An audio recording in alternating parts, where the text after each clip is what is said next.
Recently, the hometown of Nobel laureate Rabindranath Tagore was included in the UNESCO World Heritage List, and now there is one more good news for India, that is a day after Karnataka's Hoysala's temples are also included in the UNESCO World Heritage Sites, and now in total India has 42 sites in the UNESCO World Heritage List. This is what we will be looking today. Hello and welcome to the in-depth series section of Drishti IAS. I am Aisha Singh, and in today's video we will be discussing about the Hoysala temples which have recently been included in the UNESCO World Heritage Site list. First of all, about the timeline. First we'll be looking at the news, then about Hoysala temples and why are they so famous. Then the three temples within the Hoysala structure, that is the Channakeshwara temple Belur, then Hoysaleshwara temple Helebidu, Keshwa temple Somnathpura, and in the end prelims MCQ. This topic is of relevance from general studies paper 1, that is art and culture. From exam perspective, very important from both prelims and mains to know about the Hoysala temples and three of its main architectures.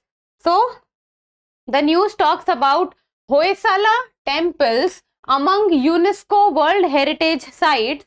Years of research come to fruition for intact Bengaluru. What we will be looking and what is important for us is about Hoysala temples and then UNESCO World Heritage Sites. So UNESCO shares a list of sites which are very important when we talk about historically, culturally, heritage, scientifically, and which takes us back to the heritage of our country and which is of national importance to the country. So in India there are in total now 42 sites which have been in the UNESCO World Heritage Site list. The most recent one being the Hoysala temples and 41st being the Rabindranath Tagore Shanti Niketan. And Hoysala temples belongs to the state of Karnataka.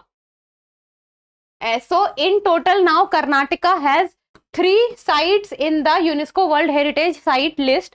First was Hampi, second was Patadakal, and third is now Hoysala temples. So these are important points for you to remember. Hampi, Patadakal and Hoysala, in total 3 sites. India has in total 42 sites. Recent one being the Hoysala temples. 41st was Rabindranath Tagore's Shanti Niketan. So the news says Hoysala temples were officially confirmed as the World Heritage Site, and India now has 42 UNESCO World Heritage Sites, and the sacred Hoysala assembles has been on the UNESCO tentative list since 2014. So since the time of 2014, since the year of 2014, the Hoysala temples were on the list of UNESCO tentative list. It means they were on the tentative list, they were not included in the World Heritage Site. But now in the year 2023, they have been moved to the UNESCO World Heritage Site list. And the 41st site, as I've told you, was Rabindranath Tagore's Shanti Niketan. And this is the official confirmation by the UNESCO, that is just inscribed on the UNESCO World Heritage list, sacred assembles of the Hoysalas, India. So this is the confirmation tweet by the UNESCO. Now let's talk about the Hoysala's temples. So the heritage site is from Karnataka. Important point, you need to know the state to which these sites belongs. So Karnataka, and it consists of 3 temples from the 12th and the 13th century. So the time period is between the 12th and the 13th century, and the state is Karnataka.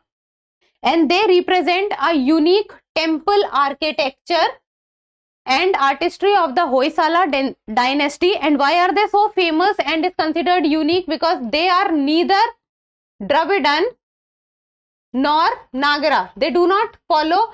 See, in total there are 2 temple architecture styles. One is Dravida, which is followed in the southern states of India, and then there is Nagara, which is followed in the northern states of India. But Hoysala temples is considered to be in between of it, and it is not said that they have all the sites or the features of the of the southern, that is the Dravidian style, neither do they have all the features of the Nagara style. So you can say that they are in between, or you can say that they belong to the Vesara style, which is in between the Dravidian style and the Nagara style.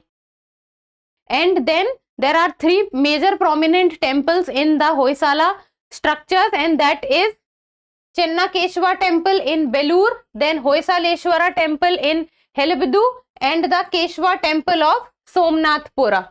And they are also the protected monuments of the Archaeological Survey of India. So they are protected by the ASI, that is the Archaeological Survey of India. So it is the responsibility of the ASI also to protect them. And now they are also under the UNESCO World Heritage Site list. It means now they will be internationally proclaimed and protected. Now let's talk about the three prominent temples of the Hoysala times. First is the Chennakeshwar temple, Belur. So look at this image. This is how it looks like. It is not very tall, or the height is not very much, but what is special is its architecture and the way it is made. So let's know about this. The Chennakeshwar temple, Belur. So the construction commenced during the time of 1117 AD, and it is dedicated to Lord Vishnu, who is known as the Chennakeshwar. So you can say that Keshwa here means Vishnu, while Chinna means beautiful. So the meaning of the word Chennakeshwar is beautiful Vishnu.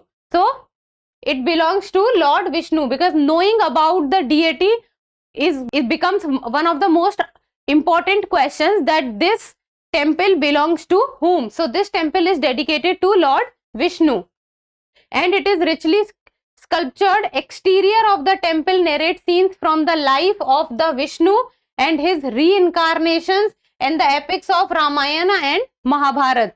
So see, this is the temple and the exterior of the temple. So it is not that the temple is located and there is nothing above and below it or on the sideways. So the temples always have an exterior. So the exterior of the temple talks about the stories of Ramayana, Mahabharata, and tells about stories from the lives of Lord Vishnu and also about its incarnations. So this was about the Chennakeshwar temple of Belur. So first important point is, where does Chennakeshwar temple situated? That is Belur.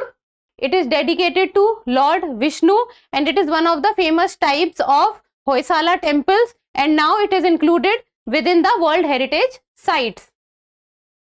Then comes second, that is the Hoysaleshwara temple, Helebidu, and one of the most important and famous temple. And this is how the temple looks like. It is considered to be one of the most beautifully sculptured temple all around India or the world also. So it is the most exemplary architectural assemble of the Hoysalas which exist in today's time. And it was built in 1121 CE during the reign of Hoysala king Vishnu Vardhana Hoysaleshwara. So you need to remember the name of the king. So it was built during the time of Hoysala king, and the name of the Hoysala king was Vishnu Vardhan Hoysaleshwara. So this is a fact, you need to remember it. And it is dedicated to Shiva. So Hoysaleshwara temple is dedicated to Shiva, while the earlier one, which was the Chennakeshwar temple, it is dedicated to Vishnu. And it is well known for more than 240 wall sculptures that run all along the outer wall. So this temple also has an outer wall which surrounds it. So on the outer wall there are more than 240 wall sculptures. It means there are more than 240 wall sculptures which are drawn on the exterior wall. Then Helibid has a walled complex containing 3 Jain Basadi, that is the 3 temples of the Hoysala period, as well as a stepped well. And we are studying about the temples. So important points from the Hoysaleshwara temple is that it is now a UNESCO World Heritage Site. The place it is situated is Helebidu. Then it is dedicated to Shiva, and the name of the king who built it is Hoysala king Vishnu Vardhana Hoysaleshwara. Now third temple, that is the Keshwa temple, Somnathpura.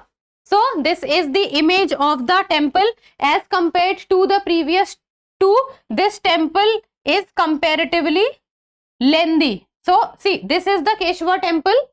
Look at the earlier two temples. This is the Hoysaleshwara temple. It also has a upper part, and this is the Chinnakeshwar temple. So it does not have a upper part like other two. So this is Hoysaleshwara and this is Keshwa temple, Somnathpura. So it is the beautiful Trikuta temple is dedicated to Lord Krishna in three forms. So it is dedicated to the god Lord Krishna, and Lord Krishna is in three forms present here.